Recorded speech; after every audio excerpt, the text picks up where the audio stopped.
It's a great pleasure to introduce Professor Michael Frank from Brown. So thank you very much for joining us. He has made seminal contributions to many different aspects of cognitive science, ranging from questions about reinforcement learning to computational models of cognition to cognitive control. And I think that there's some sort of menu probably for you today of possible topics for him to discuss. So I think it's going to be very exciting. And thank you again for coming. And again, we're going to pass the microphone for people for questions. So I was initially planning to talk about clustering and generalization of abstract structures and reinforcement learning. That's this title. It's essentially a talk about computation and essentially the lack of generalization and abstraction that deep networks may have, and how we might start thinking about that, connecting it to human behavioral data and a little bit of neural data. But I have another talk, which I could talk about, which is more about dopamine across species, some computation, but some more animal data. So my question for you is, which one you would prefer? I want to vote. All right, here we go. So good. Okay, so as I mentioned, a lot of you are familiar with deep networks. This is the paper from Nature in 2015 showing that if you train deep networks on games that play Atari, they can do well, better than humans at a lot of tasks. But it's also known that they also can specialize to specific tasks, but you have to train them again to perform a new task. And even within a single task, this is a video of A3C, which is a reinforcement learning deep agent that was trained to play Breakout, and it's playing very well. And another company that was a competitor to DeepMind showed that, well, this thing is actually kind of brittle. If all we do is take this paddle and shift it up by 1 pixel, now the complete ability of the agent to play the task fails. It has to be essentially retrained, which is clearly not the kind of thing that would happen to a human if you'd learned to play a task. Even if you hadn't seen that pixel shift, you would be able to very quickly adjust. Well, I guess I'm going to go back to this for a minute. My point is not to sort of pick on deep networks. There's a lot of ways in which people have made them better, and it's sort of at the forefront of trying to get them to do continual learning, multitask learning, and so forth. But our goal is to try to understand what makes humans a bit different. And in order to do that, the strategy that we and other people take in computational cognitive neuroscience is try to isolate the specific computations that are needed with tasks that often we would describe as toy problems, but allow you to really identify the key things that are needed, rather than trying to scale it up and compete. So there's sort of complementary aims here. So I guess the general gist of my talk is in defense of toy problems for trying to understand computations. So I wanted to also motivate this by something that I'm not at all a developmentalist or really a motor learning person, but there's this problem that always bothered me, and I'm going to sort of try to motivate the way I'm thinking about things in terms of this problem.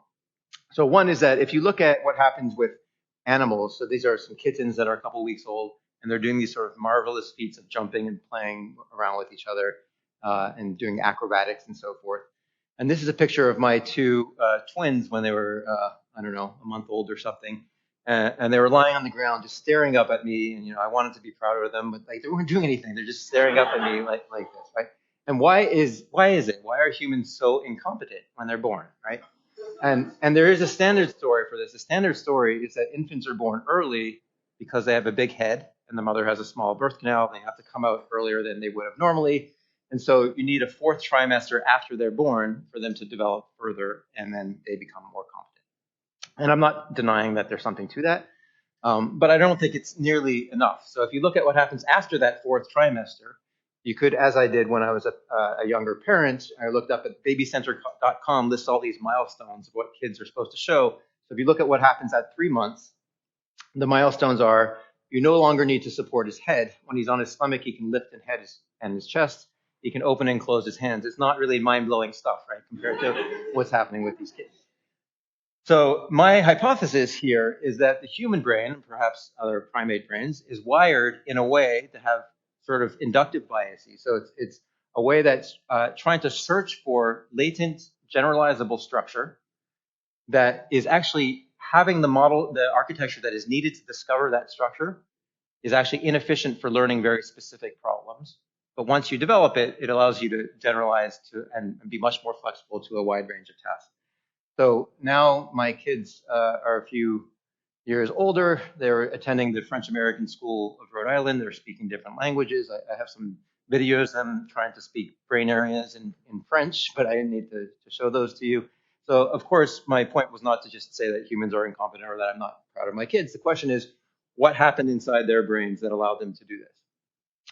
And so an overall overview to my talk today is going to focus on, I'm going to have all these different musical themes, although everything that I'm going to talk about has analogs in language and basic motor learning and navigation and so forth. And I'll try to sometimes make allusions to that.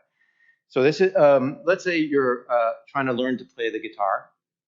The first part of my talk is just about how we can learn rules in a sort of hierarchical manner so that we can then generalize to other things that are kind of similar in some ways. So if you learn to play a single guitar, you should then be able to generalize the way in which you're trying to play the song and the movements that you need to make to other guitars.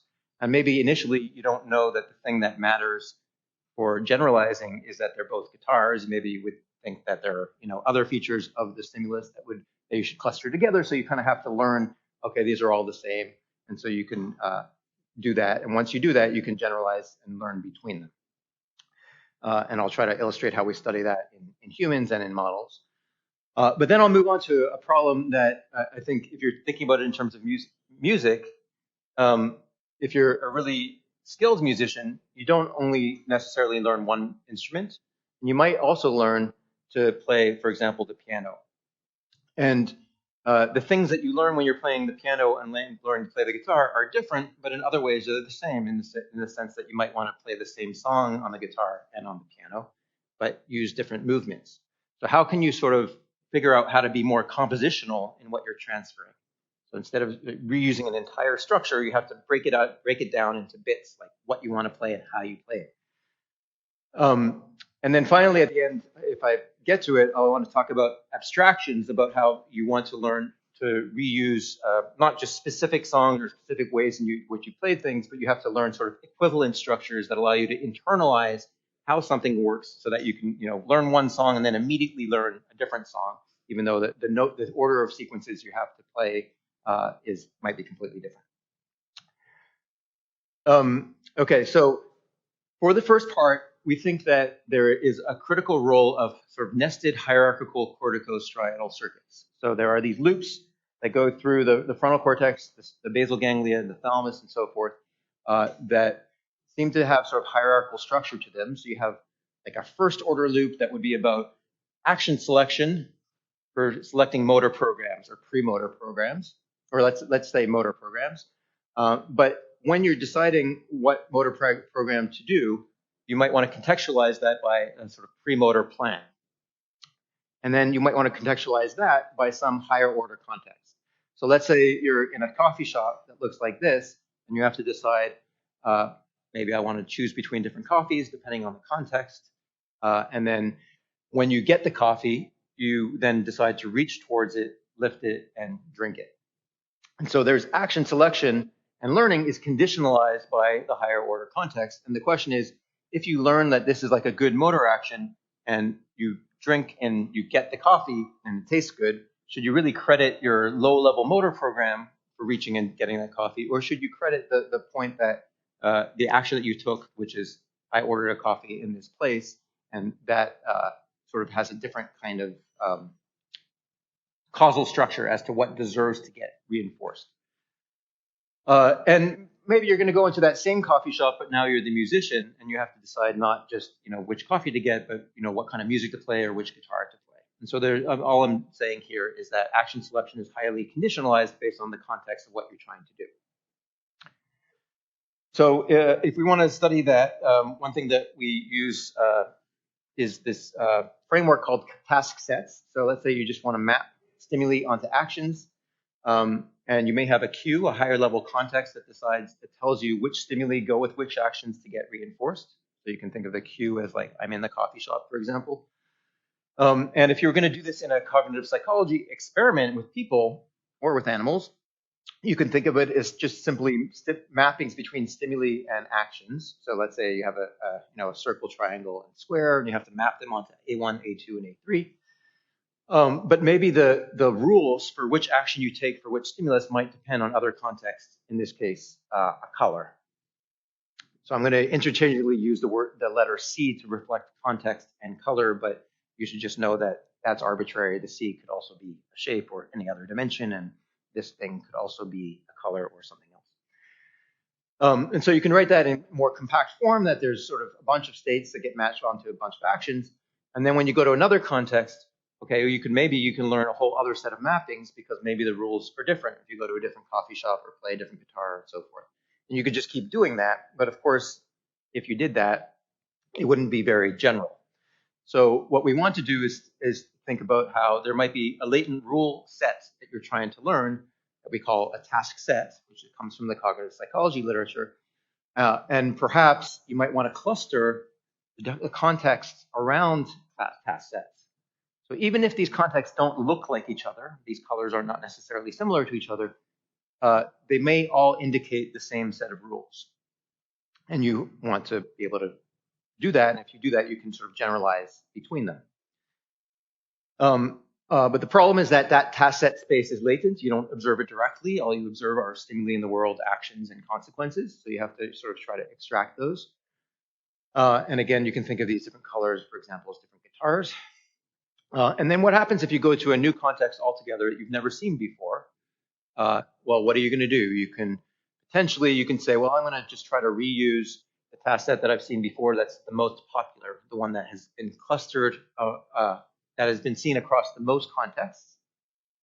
And critically, for our models, it's not really the one that you've used the most frequently in the past necessarily. It's the one that has the most variability across contexts. And if you're interested in that, we can come back to it. Or you can try the other one. For those of you familiar with the Chinese restaurant process, this is a non-parametric Bayesian model where we basically say that your probability of trying out a given task set is going to be proportional to how popular it was across contexts. So you'd be more likely to try this one, less likely to try that one.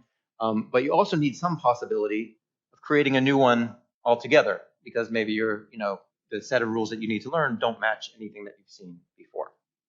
So the Chinese restaurant process prior is just something that enforces parsimony, tries to get you to reuse things if you can, because that will allow you to generalize, but it also allows you to continually expand them to create new latent rules when needed.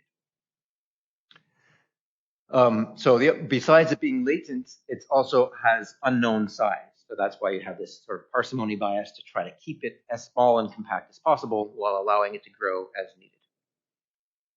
So it turns out that even though we have these sort of Bayesian models for inferring and creating these task sets, you could also implement something that approximates that in a neural network that has this hierarchical corticostriatal circuitry.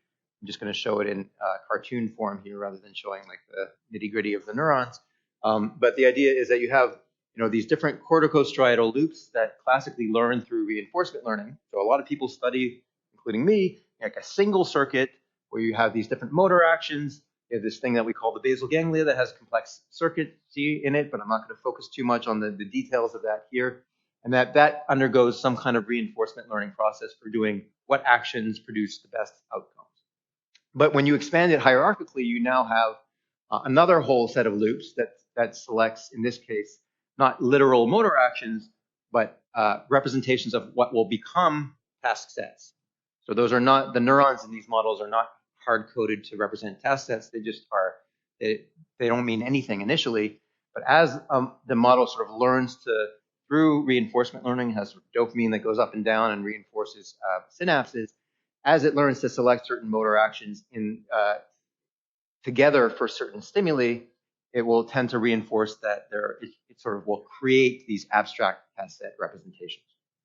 And it can do reinforcement learning at both of these levels at the same time, such that if you then take the model to a new context altogether, it'll be faster at learning if that task set repeats, if one of the task sets repeats, than if it had to learn from scratch.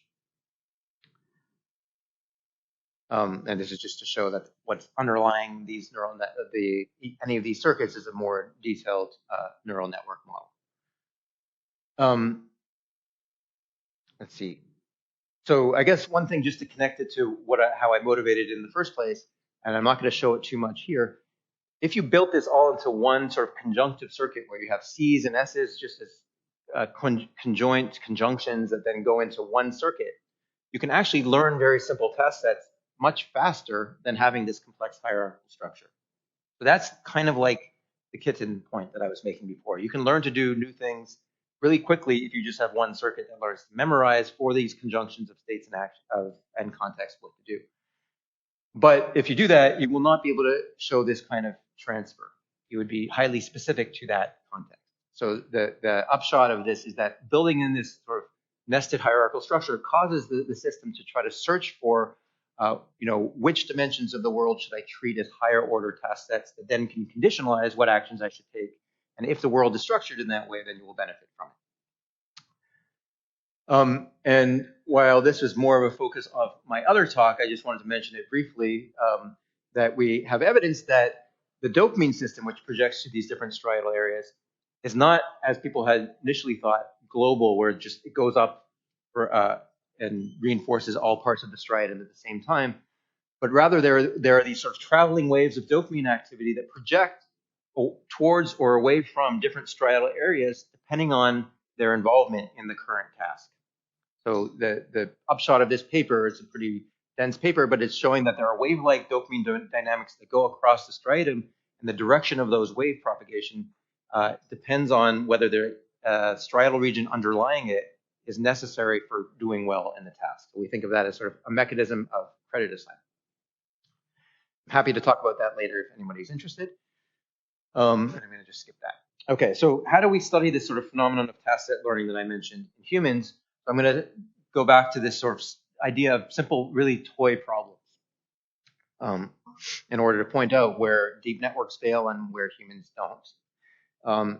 So let's say we just do a simple reinforcement learning experiment where we give people these different contexts, C, which again could be colors or shapes or anything else, and stimuli, lower level stimuli, which could be shapes. And we just have them learn that when they see C0 and S1 together, they should press button A1, just a key on the keyboard in order to get reward. Whereas when they see S2, they should press A2 to get reward.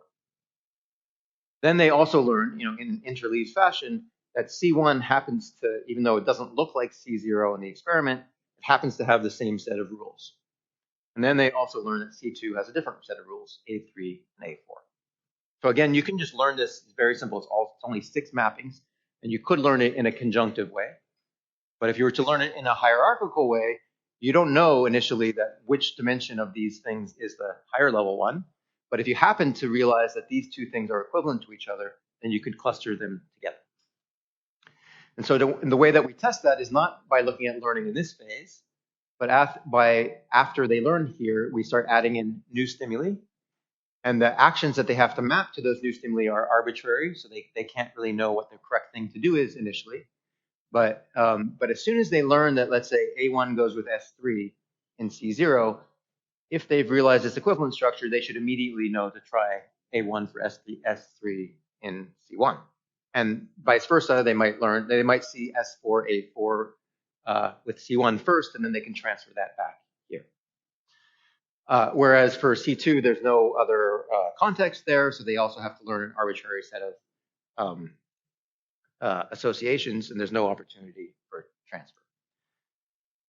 So it turns out that if you just run a vanilla backprop deep neural network or not so deep neural network, doesn't matter, on this problem, it doesn't actually show this kind of transfer because it doesn't have this sort of internal latent representation that says that C0 and C1 are pointing to something that then generates the task set. It really just learns like units that map C0 and S3 onto A1, which are different from the units that map C1 and S3 onto A1 and so forth. So it actually doesn't show transfer. Of course, you could build a deep network like the hierarchical one that I showed that does do it, but you need to have that kind of architecture or something like it. So now I'm going to show you simulations from our models, both the Bayesian models and the neural models for this task, where let's say we taught people that, when they see, let's say, red and gray, they both point to the same task set, and they've learned already that A1 and A2 go with these different shapes. And now suddenly we've introduced a new shape, let's say a diamond. The prediction from the model is that people or the model should be faster at learning in this context when C0 and C1 point to the same task set, because they could sort of transfer knowledge between these two things, compared to learning this diamond shape in a new task set altogether, where it has no opportunity for transfer. And that's despite the fact that for experimental control reasons, we've presented each of these contexts on 1/4 of trials each, and this one on half the trials each. So it's not just that these guys are more frequent than each other, they're actually equated in frequency. And so that's what people show. If you haven't learned this experiment, they show this transfer really right from the first trial. They're more likely to benefit from having seen one of the other contexts before. Any questions about the task structure at this point? Makes sense? Okay. So we wanted to ask questions about how does this relate to what's going on in the brain, the kind of transfer that might, is the reinforcement learning system acting in a way that is sensitive to this structure? And the standard thing that people often look at in model-based reinforcement learning, or sorry, when you're using a reinforcement learning model to interrogate the brain, is the prediction error. It's sort of a quantity that's in all reinforcement learning models, which is just the difference between the reward that you get and the expected reward that you would get. So just to illustrate a cartoon of that, let's say you're experiencing this new orange diamond for the first time, you're pressing button 3, and you happen to get reward feedback that says you were right, you're going to win some points, maybe you'll win some money or whatever. The prediction error at that point, according to a reinforcement learning model, would be positive because you never experienced that association before, so you don't know what to expect. But then after you've done that, you then select button 3 again because it was rewarding. The prediction error to the next reward feedback should be smaller if you've done any learning, because you've adjusted your expectation to expect reward, right? So that's just the standard idea. But then let's say what happens for the red one here. Same thing. Let's say you press button 1 and it's correct, you get a reward prediction error. And then let's say following that, not necessarily right after, but some point later, you get the gray diamond, which you've also never seen before.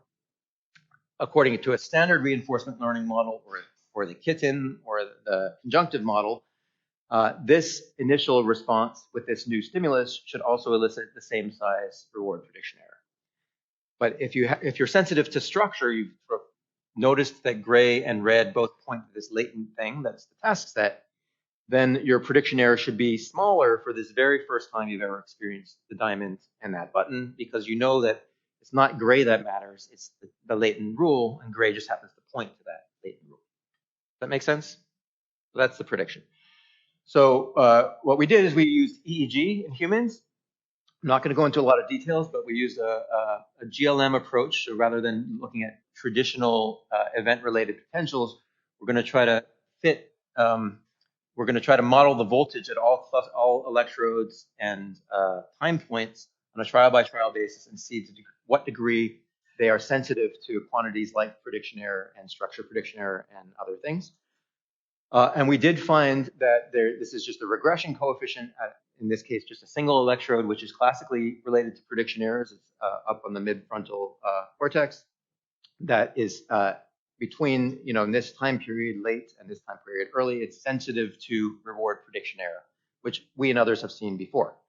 And that this is just a scalp topography of what that prediction error effect looks like. It doesn't matter. I'm not trying to make any claims here about the underlying neural source because it's EEG. All we want to know is there some prediction error in the brain, and is it sensitive to structure? And what Ann Collins found when she was a postdoc in my lab was that if you look at either the early or the late time period in which the brain is sensitive to prediction error, there's an additional unique effect of structured prediction error of the type that I showed you on the last slide, that the brain seems to be sensitive to knowing that hierarchical structure.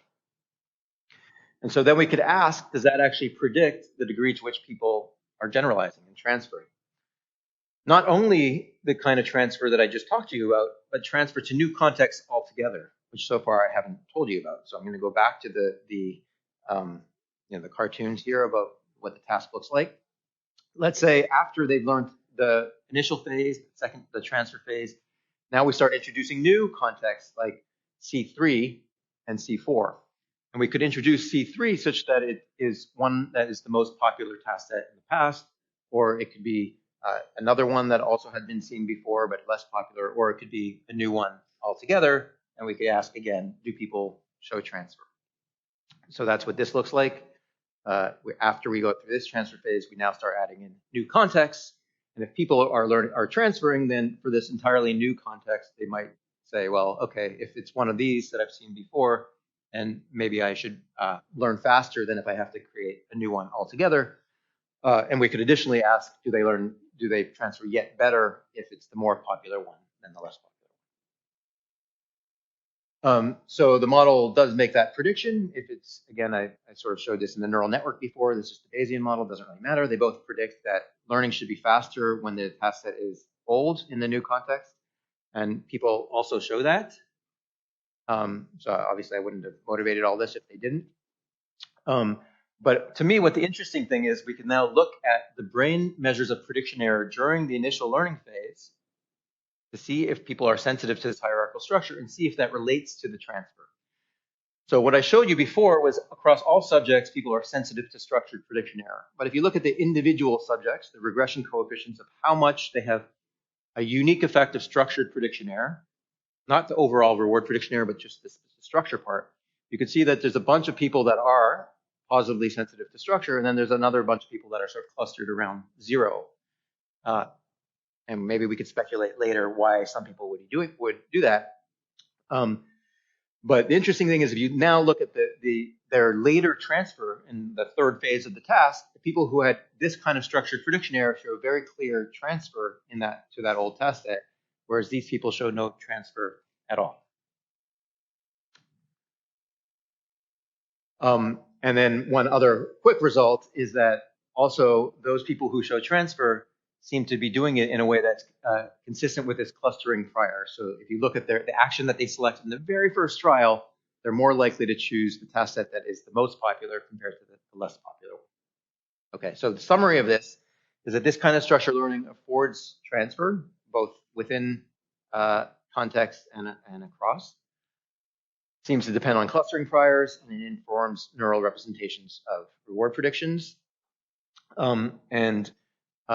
I didn't show you the performance in the initial learning phase, but actually we see no benefit of clustering in the initial learning phase before they know the clustering.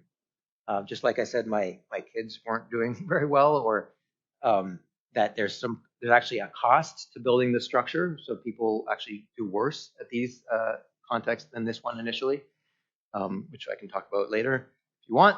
But the critical thing is that once they've learned that, the structured learning affords transfer of new information within learned clusters and known rules to new contexts with the clustering prior. Okay, so, and those are the papers in case you want to look at more detail. So a lot of this work is built on what Ann Collins did in my lab and what she's done since.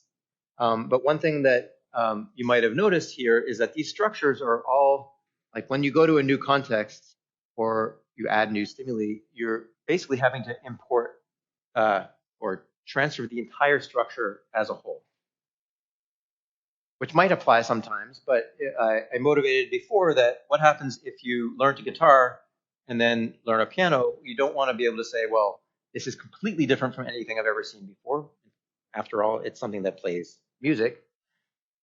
So we wanted to start addressing this question of compositionality, which is kind of a buzzword that comes up all over the place in computer science and in cognitive science. In this case, we're talking about compositionality in terms of reinforcement learning, both what do you do and how do you do it. So in reinforcement learning, there's typically something called a reward function, which is just what do you value, what states of the world are things that you want. And then there's also a transition function, which is given that you're in a state and you take an action, what's the next state that you're going to end up in, regardless of the reward. And those are two things that get composed together to figure out what the optimal thing to do is. So if you're going to transfer between a guitar and a piano, well, they share things like the chord progression for a particular song, the rhythm, for example, the desired sound in song. Whereas, let's say the flute and the saxophone might share things like the physical movements that you need to play certain notes, but maybe you're going to play different songs across them. Ideally, if you're a really good musician, if you're exposed to a new instrument like a piccolo, you should be able to say, okay, this seems pretty similar to the flute, so I'll be able to make those movements. But maybe you want to use it to play a song that you learned on a guitar.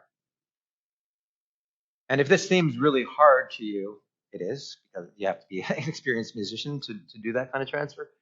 But this kind of compositional transfer, I'd argue, is actually happening all over the place, not just in music, in navigation. I'll give you an example of that in a minute, and maybe you can think of other situations. So we need compositionality. We need to be able to reuse the flute mappings to play a song that's usually played on the guitar. So basically, you would add this plus that together and say, okay, now I can do the right thing.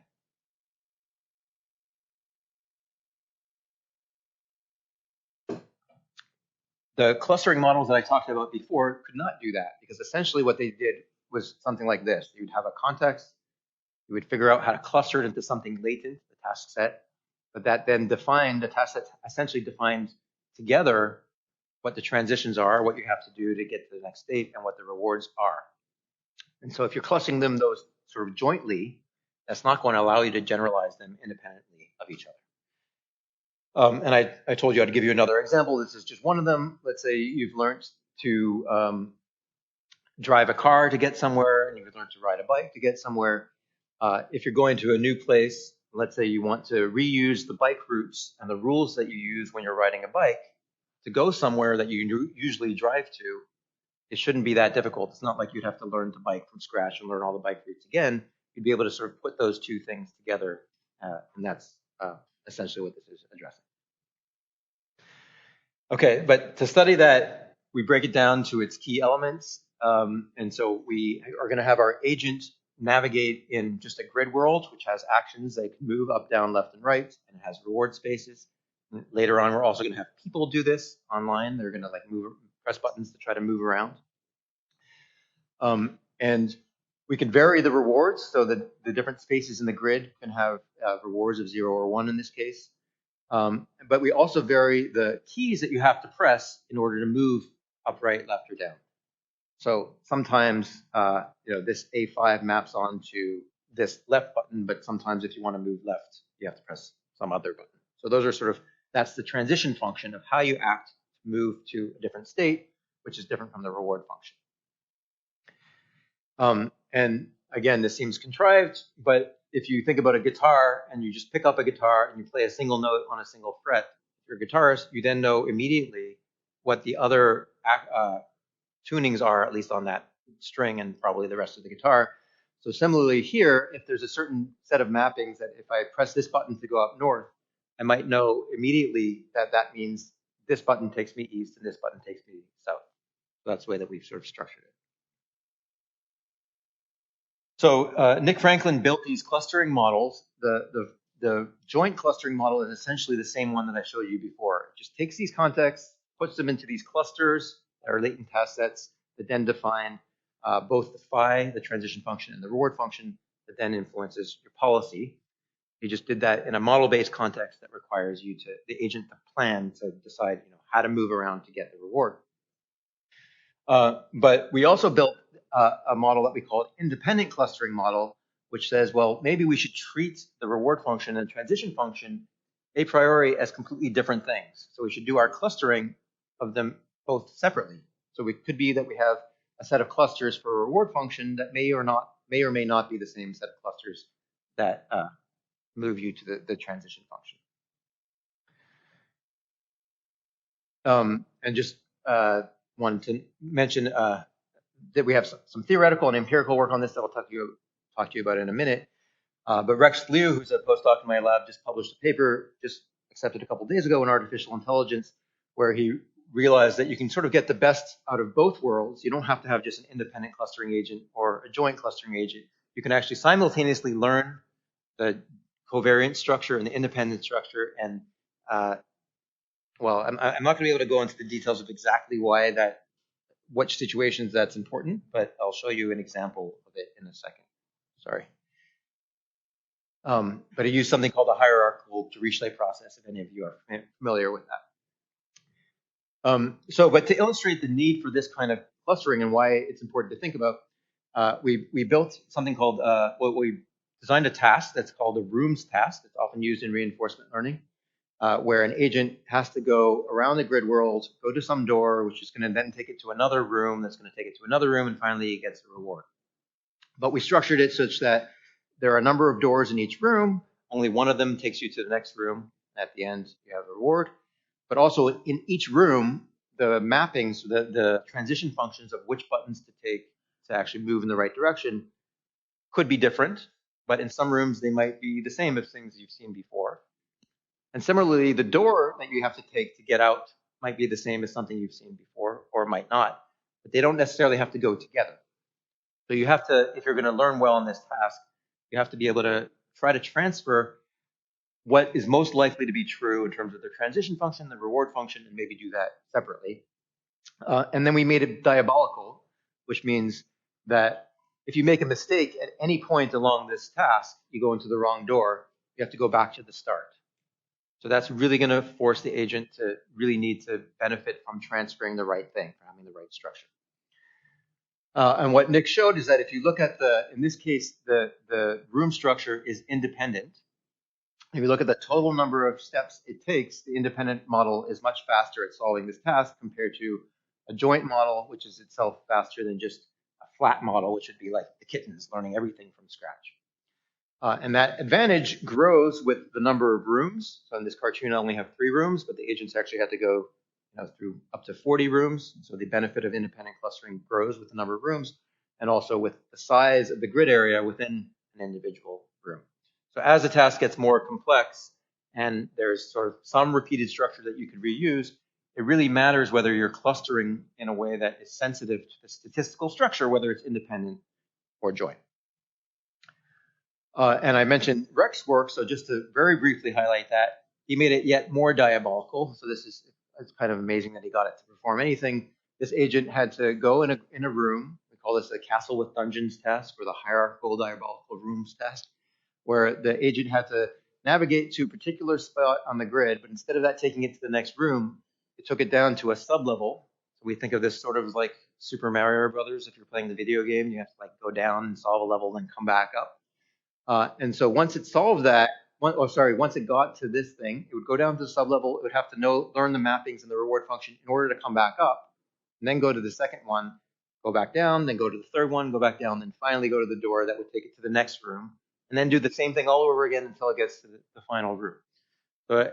And there's going to be repeated mappings and reward functions at all of these levels, but they don't necessarily they might be independent from each other. In some cases, they might be joint. There might be sort of a popular overall room in which it tends to be that there are certain mappings down here that go up with the higher level one. And if you're going to be smart about it, you should be able to learn that as a special case, even though things are more independent otherwise. And, again, I wouldn't have shown it if it wasn't helpful, I guess. But he showed that this hierarchical Dirichlet process model, which basically learns covariant structure and independent structure, outperforms both of the models that we had developed before and of course, the overall joint model. So this is a purely computational level. We haven't tested this particular thing in humans or in animals, but it's just a way of trying to think about kind of abstraction or the kind of generalization or the way in which clustering must have to happen if we're going to sort of benefit from natural structure in the world. And we don't yet know how the brain would actually do that. We don't have an implemented neural network that can do this. This is purely a Bayesian model. But briefly, just to show that people do it empirically, at least not in the hierarchical one, but in simpler grid world, sorry.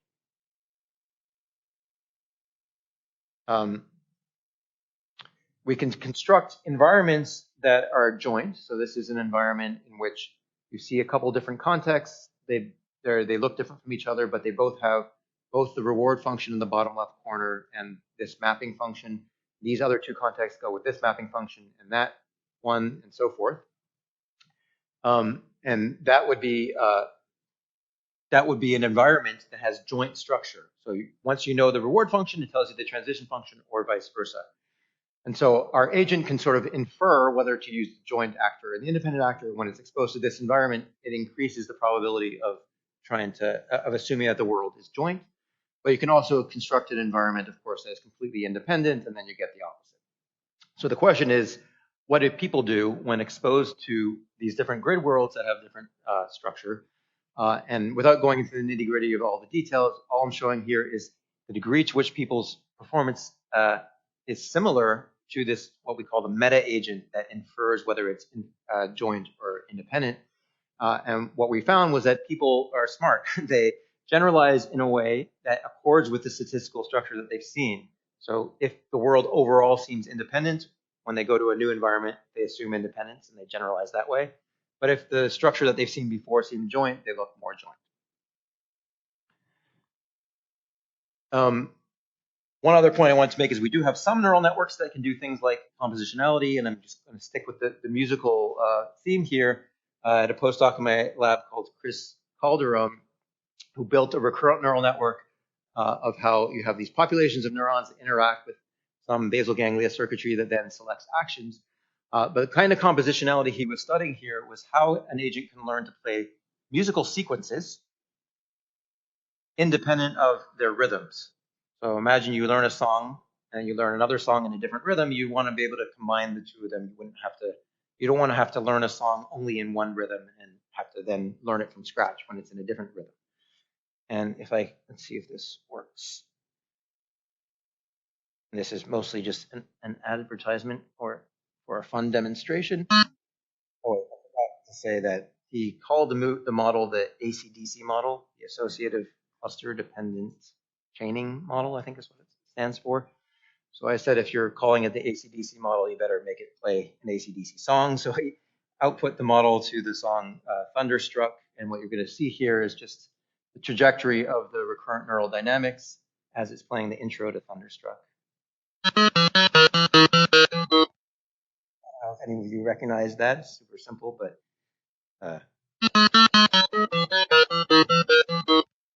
and he showed that if the model had also been trained to play something in a bossa nova tempo for a different song, you can combine that tempo with the Thunderstruck to the very first time it can play Thunderstruck in a bossa nova tempo, because it sort of has this inductive bias to do things compositionality.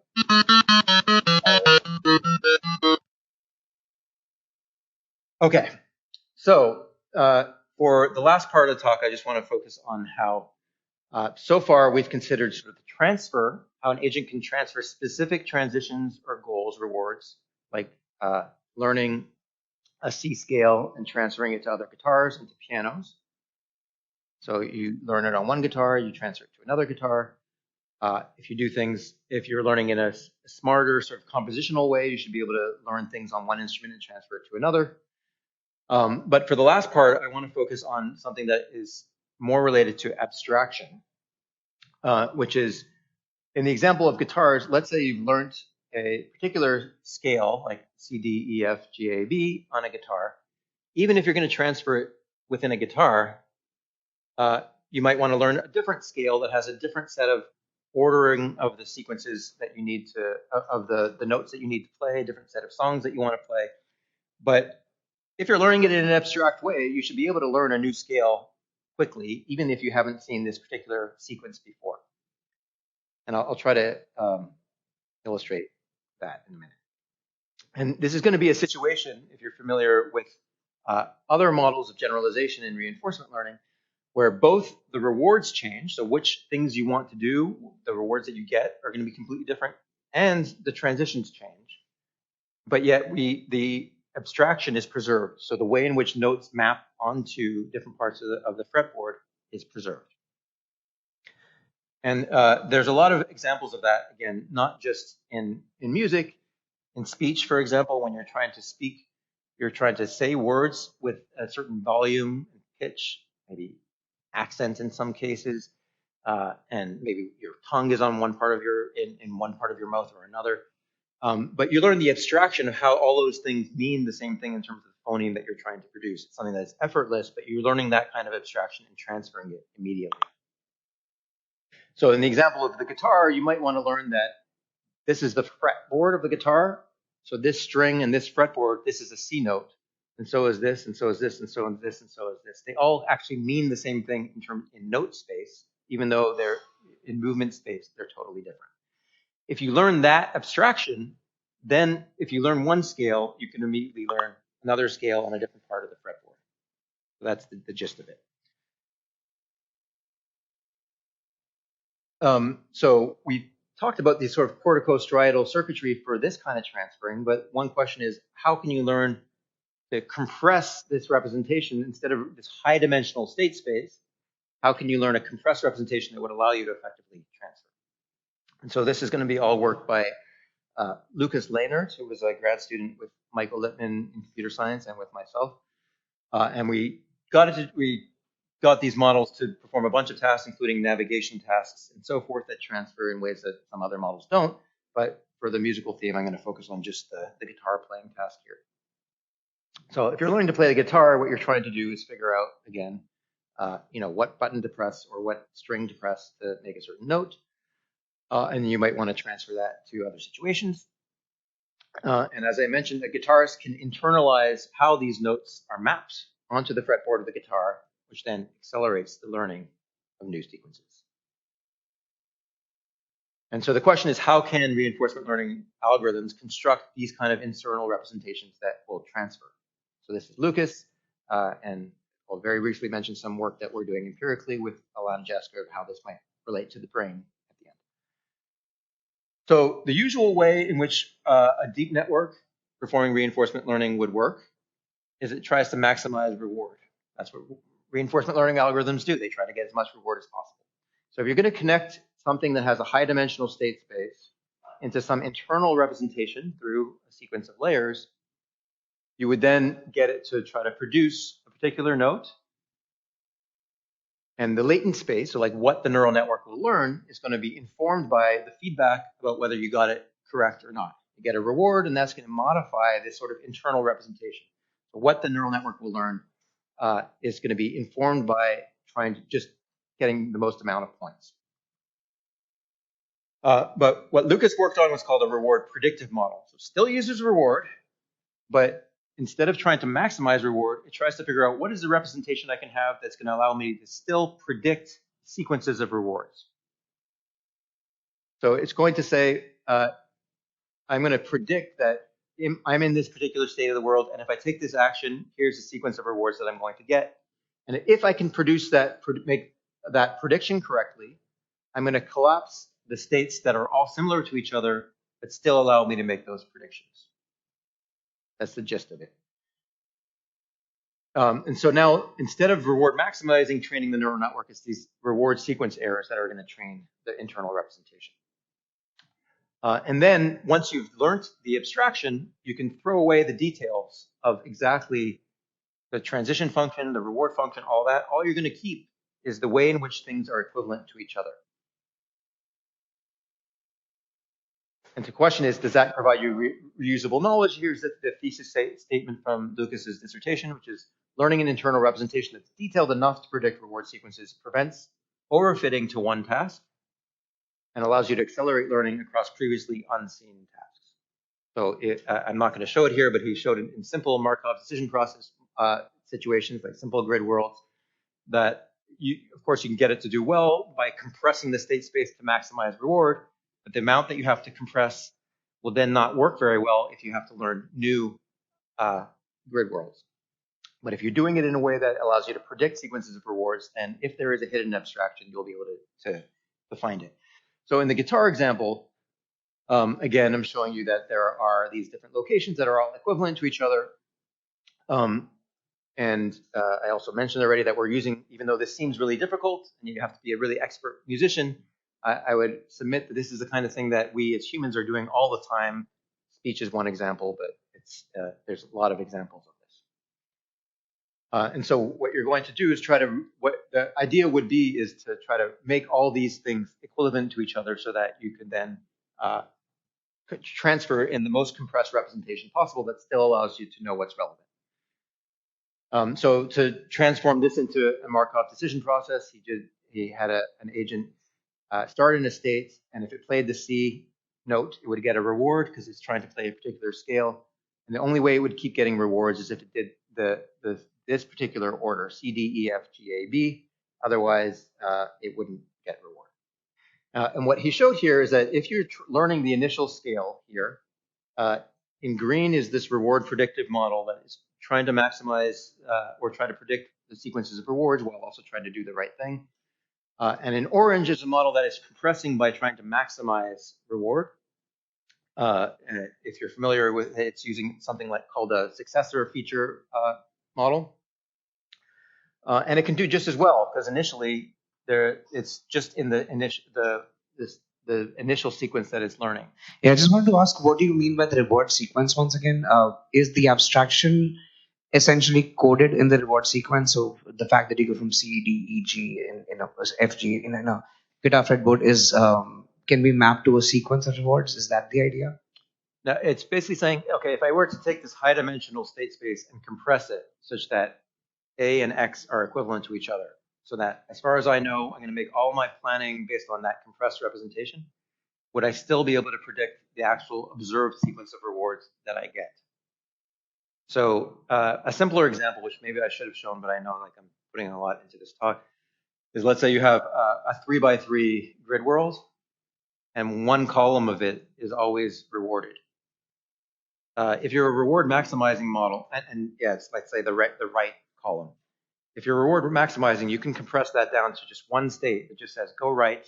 I don't really care what column I'm in or what XY location I'm in. I'm just going to get reward if I go right. If you're not compressing anything, you have the 3x3 representation. But if you're the reward predictive model, you would say each of these rows is equivalent to each other. So I'm going to compress along the row dimension, but the columns are different. And now if you go to a new grid in which a different column is rewarded, and even the actions that you need to take to move between columns is different, as long as the thing that matters is columns, it will be able to maximize reward in that column world, whereas the reward maximizing one would not. So can I ask a follow-up question on that?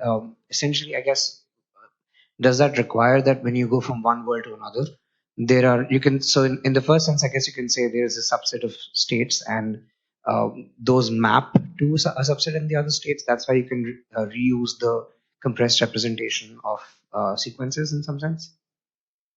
Are you saying, does this depend on the abstraction, us creating tasks in which the abstraction is the same when the agent moves? Yeah, or in the sense, if you go from a guitar to a piano, for example, there is the abstraction of a fret, yeah, or a note, and there's a one-to-one mapping. I guess what I'm wondering is if it is necessarily required that there be a mapping between the two different worlds for this to work out. Between the two rewards. The two different worlds that you have. I see. Yeah. Yeah. So I mean, we addressed that in a number of ways. So one is that you're definitely right that if we only assume that there's one abstraction, one compression, and we go to another world, it may work if it happens to have that same set abstract rule, but it wouldn't otherwise. And so we use the same sort of trick with the Chinese restaurant process. We build a number of abstractions. And when you go to a new world, what you're doing is you're inferring, does it look like that previous one? So does this look like a guitar? Does it look like a piano? And if not, if it doesn't look like any of them, it has to create a new one altogether. In order to create that abstraction, do you have to explore all possible states? Otherwise, how do you know that in a grid 3x3 you have to go right if you haven't explored all possible states? Haven't, like, you know what I mean? Yeah, that's an excellent question because it motivates where we're going with this, which is this model the compression only works if you've sufficiently explored the environment. Exactly. And if you try to compress too early, then you get into these local minimum that are going to be really Can bad. go really wrong. And this is why I'll mention it briefly, but we think it's happening during replay. So the stuff that Matt Wilson was referring to a bit this morning, that while you're learning a new world, you're actually using the high dimensional representation, some hippocampal conjunctive representation. But after you've explored it enough, offline, you might recognize that things are similar to each other in reward predictive space, and then you start compressing in ways that allow you to transfer it. I'll get to that in a minute, but that's the gist of it. Just because we could we also output this to something that just makes sounds?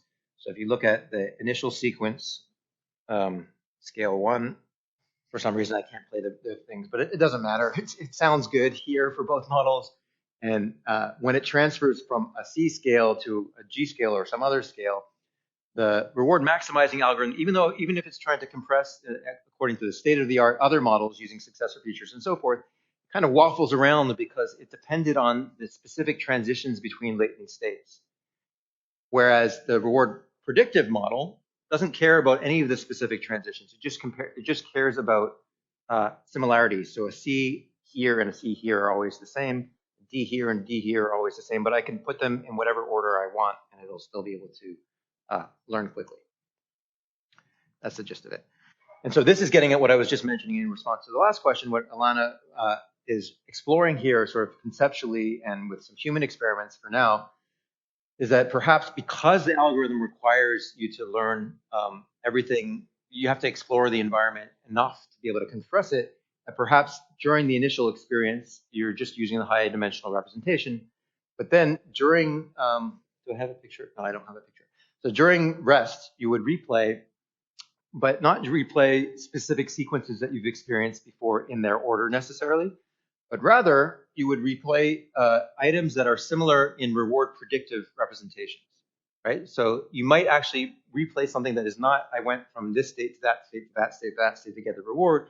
But if this state, in terms of its ability to predict sequences of reward, is similar to some other state altogether, this idea is that you would actually replay those sequentially next to each other. So you would sort of sample from the part of your brain that's learning these reward predictive sequences, replay them, and then your cortex would then consolidate those two to have a similar abstract representation that then would allow you to generalize. So that's the idea that we're exploring now that would then allow you to do this kind of transfer, but we don't have any evidence for that except that Alana created a task that shows that humans can do this kind of reward predictive transfer, it seems like, but we don't even know if it's sensitive to sleep or anything like that. Does this work also in the case of very sparse reward? Like, what if you only get a reward when you're in the wind state? How do you reason on a subpath if you didn't get any reward yet? If you have only zeros? So if the reward structure is very sparse, yeah, then the question is, how can you compress? Or I mean, if I understood correctly, you basically reason in the terms of subclass. You don't go till the end, right? Is that what you said? Yeah. So yeah, it's important that you don't start compressing the representation too early. So you would have to have experienced that sparse reward at some point. Mm-hmm. And then you also would have to experience that in order to get to that sparse reward, if there is a particular sequence that you needed to get there, that you would have to have experienced that enough. And then this algorithm for compression is done offline afterwards. So there would have to be some criterion for how well do you know this environment, how much reward have you gotten before you actually start using the abstraction. And we also think that it's not even if you do the abstraction, your brain still has access to high dimensional representations that it could still always use if needed.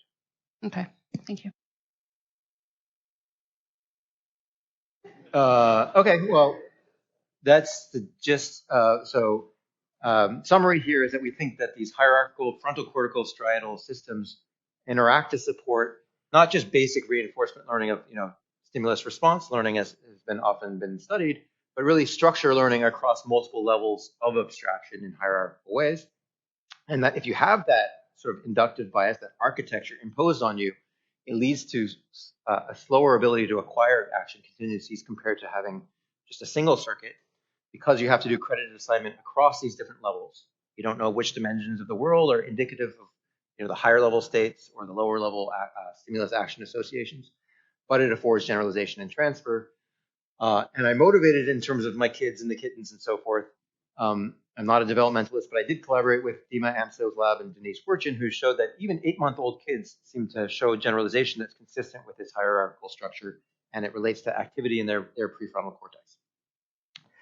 And then finally, I talked about in order to be able to learn, there's this balance where you need to be able to figure out how do you maintain compositionality, separating the things that you need to compose together in order to act and structure things that go together that are indicative of each other. And finally, I talked about state abstractions for deep transfer and potentially a role of replay. And so with that, I just want to thank everybody who did this work, Alana, Nick, Lucas, Rex, and mostly my lab, and thank you for your attention.